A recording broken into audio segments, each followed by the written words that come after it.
A man with no records, Melchizedek. But today's message is going to be relatively short. It's an introduction, more or less, to Genesis chapter 14. And I encourage you all to read also Psalms 110, particularly verse 4, and Hebrews chapter 7, verses 1 through 10. Now, I don't want us to forget the main focus of what we're going through in these messages the last couple of months. And that's that on the day of the resurrection, on the road to Emmaus, when Cleopas and the other disciple were walking, and they were joined by Jesus that afternoon. And it says in Luke, but their eyes were prevented from recognizing him, and he said to them, what are these words that you're exchanging with one another, as you're walking? And they stood still, and they were looking sad. And one of them, named Cleopas, he answered and he said to him, are you the only one that's visiting Jerusalem and is unaware of the things that have been happening here in these last days? And he said to them, that is Jesus, what things? And they said to him, the things about Jesus of Nazareth, who was a prophet, mighty in deed and in word, in the sight of God and all the people, and how the chief priests and our rulers delivered him to the sentence of death, and they crucified him. But we were hoping that it was he who was going to redeem Israel. Indeed, besides all this, it is the third day since these things happened. But now also some of the women among us, they amazed us. When they were at the tomb early this morning, and they did not find his body, and they came saying that they had also seen a vision of angels who said that he was alive. Now some of those who were with us went to the tomb and found it exactly as the women also had said, but him they didn't see. And he said to them, O you foolish men, and slow of heart to believe in all that the prophets have spoken. Was it not necessary for the Christ to suffer these things and to enter into his glory?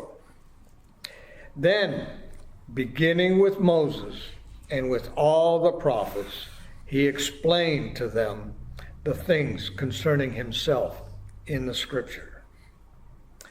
So we've come to the place now in Genesis where there's a mysterious individual comes on the scene. And just as mysteriously as he comes on the scene, you don't hear from him or of him anymore. With the exception, again, of in Psalms 110 in verse 4 and in the book of Hebrews, chapter 7. Well, Abram had crept out of Egypt, and apparently sometime later he comes up with his nephew Lot and Lot's herdsman. And here we've got a great setup for a neat cowboy movie about range conflicts. It says, Lot, who went with Abram, also had flocks and herds and tents, and the land could not sustain them while dwelling together, both him and Abram. And for their possessions were so great that they were not able to remain together. And there was strife between the herdsmen of Abram's livestock and the herdsmen of Lot's livestock. So to keep it from escalating into a regular range war, Abram, with grace, he offers Lot his choice of land. And he says to him, please, let's not have any strife between you and me, nor between my herdsmen and your herdsmen, for we are brothers. Is not the whole land before you? So please separate from me. If you go to the left, I will go to the right. If you go to the right, then I will go to the left. So Lot lifted up his eyes, and he saw all the valley of the Jordan, that it was well watered everywhere. Now, this was, and it states in there in parentheses, was before the Lord destroyed Sodom and Gomorrah. And it was like the garden of the Lord. It was like the land of Egypt as you go from Zoar down. So Lot chose for himself all the valley of the Jordan, and Lot journeyed eastward. Thus they separated from each other. Well, God then tells Abram, this is after Lot departed with his crew, and he journeyed out to the east. And he tells them, I want you to look to the north, to the east, and to the west, and to the south. And all the land that you see, that he sees, Abram, is going to be given to him and to his descendants. Well, Abram settles in Mamre, and apparently he was there for some time. He built an altar there where his family and his servants could all worship the Lord formally. Now, he had built similar altars in Shechem and in Bethel. And we need to note that all of these places that are mentioned in these chapters here in Genesis, Shechem, Bethel, Sodom, Ur, Gomorrah, all of these, and amongst others, modern archaeologists in their excavations have come to show that these were real cities and that they actually existed. And Mark gave me a short book, which is very brief, on the archaeological evidences there in the Middle East, which is good. And all of these places are mentioned there. A couple of short paragraphs on each about the excavations that these archaeologists at the turn of the last century had done. Well, at this point in time, Abram lived relatively quiet, and he had a nice, secure life there in Mamre, for several years. And this is after Lot had gone his way. And archaeologists have confirmed that the area from Syria all the way down through the Sinai was apparently, during these times, a very peaceful and fruitful area. Well, just as suddenly now, all this calm was broken.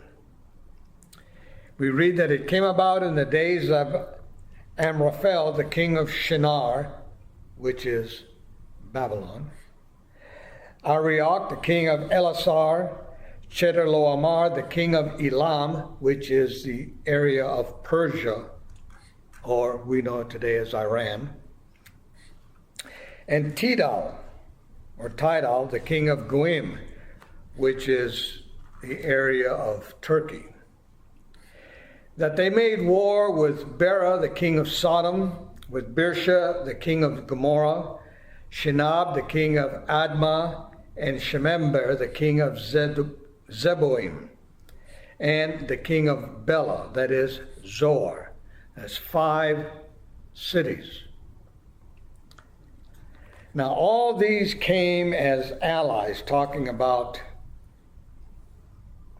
Chedorlaomer and Arioch and Amraphel, And I'm just like everybody else, has trouble pronouncing all these great easy names and that. Well, they came as allies to the valley of Siddim, and that is the Salt Sea, before it was the Salt Sea. In 12 years, the 5 cities served Chedorlaomer. But on the 13th year, they rebelled. And in the 14th year, Chedorlaomer and the kings that were with him came and defeated the Rephaim and the Ashtaroth, Karnaim, and the Zuzim in Ham, and the Emim in Shaveth Kiriathaim. I used to like the way a Sunday school teacher in Calvary would say, when she came to these names in the Old Testament, she just said alphabet. Or watermelon was the term that she used. Well, then after they conquered in these cities, in these areas, then they turned back and came to En Mishpat, that is Kadesh. And they conquered all the country of the Amalekites and also the Amorites who lived in Hazoam. So this is all the area, mostly of Canaan, down through the Jordan Valley and Siddim, the Siddim area. All these kings, they placed the local kings under tribute, and that includes now the 5 cities in the Jordan Valley, which is Sodom and Gomorrah, the 2 of them, Zoar. And after 12 years, the kings under tribute, they rebelled, and then that resulted in Chedorlaomer's invasion. And from the archaeological evidence that they have found, Rabbi Nelson Glueck, who did the major part of these studies, said that all these places were basically it was an annihilation. They finished by turning and going against the 5 kings, Sodom, Gomorrah, Admah, Zeboim, and Zoar, or Bela. The 4, Chedorlaomer, which is Elam or Persia, Goim, Shinar, which is Babylon, and Elasar, went against the 5 kings. And the king of Sodom, and the king of Gomorrah, and the king of Admah, and the king of Zeboim, and the king of Bela, that is Zoar, they came out. And they arrayed for battle against them in the valley of Siddim, against Chedorlaomer, the king of Elam, and Tidal, the king of Goim, and Amraphel, the king of Shinar, and Arioch, the king of Elasar. 4 against 5. So now, in the valley of Siddim was full of tar pits. And the kings of Sodom and Gomorrah, they fled and they fell into them. But those who had survived, they fled on out to the hill country. Now the 5 cities there in the valley, Sodom, Gomorrah, Zoar, etc., apparently they weren't a match for the troops of Chedorlaomer. So what about Lot? What happens to him, though? This is the point of this story. Well, first of all, he had greedily chosen the best part of the land, and that proved to be quite a disaster for him.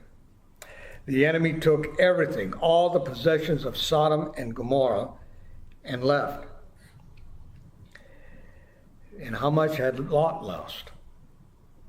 Well, all his possessions, maybe some of his loved ones, maybe some sons or daughters, that were probably taken by the Hittites, as a good prize. So there he is, trudging along across the Transjordan. Now, at some point in time, possibly, maybe one of the survivors of the area escaped and he was able to get to Abram. Now, Abram was only about 20 miles from where all this action was taking place. So we come to a fantastic little commando raid. Let's fast forward about 3,000 years to June 27th, 1976 AD, okay, to be exact. Operatives of the Palestinian Liberation Organization, or Front, they had hijacked an Air France airliner, and they flew it where? To Entebbe in Uganda, and were there under the congeniality of President Idi Amin Dada, who was president for life, allowed them in the plane and the hostages, and they remained there for, well, it was 7 days, but in a very secure part of their airport. So the hijackers and the hostages were there, as I said, for 7 days, while the hijackers were preparing what they were going to do next, what the next move was going to be. Well, at the same time, about 2,400 miles away in Tel Aviv, in Israel, as the hostages were pondering what was going to happen to them, 3 Hercules C-130 aircraft transport planes took off with Israeli commandos. And amongst one of them was the brother of Benjamin Netanyahu, who was killed in that raid. Well, within hours, they landed and they attacked Entebbe under the cover of darkness. And in 1 hour, 60 minutes, they rescued 110 of the 113 hostages. And Yitzhak Rabin, the prime minister at the time, the next day, which happened to be July 4th, declared that the mission will become a legend, which it has been. It has been. But the resolve is nothing new to the Hebrew nation. Because if I can say, use the term like father, like son, or the apple doesn't fall far from the tree, this same quality can be traced all the way back to the prowess of their father, Abraham. So Abraham, he gets the news that his nephew Lot is among those that have been taken. And now he recruits 318, it says, trained men from his household. And I find this interesting because when you read about Gideon, when he goes against the Amalekites, I think it is. I haven't got it off the top of my head yet. But they are close to 15,000. And God cuts Gideon's forces down to 300. Abraham's got 18 more. So, at any rate, he gets 318 from his household and he takes off in hot pursuit. Here's this young man of, how old would he be now? Close to 90. All right. He closes in on the kidnappers. They're about 120 miles away. They're on the northern border of Canaan. And the commandos engage in the 4 kings, the 4 armies, 300 of them, or his 300, in a very surprise attack, and the 4 kings were put in flight. It says that he divided his forces against them by night, he and his servants, and defeated them, and pursued them as far as Hobah, which is north of Damascus. He brought back all the goods, and also brought back his relative Lot with his possessions, and also the women and the people. Verses 14 and 16. So, an account of the Entebbe-like operation, maybe. And the lesson we learned from that, or that they should have learned, don't mess with Father Abraham. And don't get fooled by his age either. So this is a proto-version of a masterful command presence.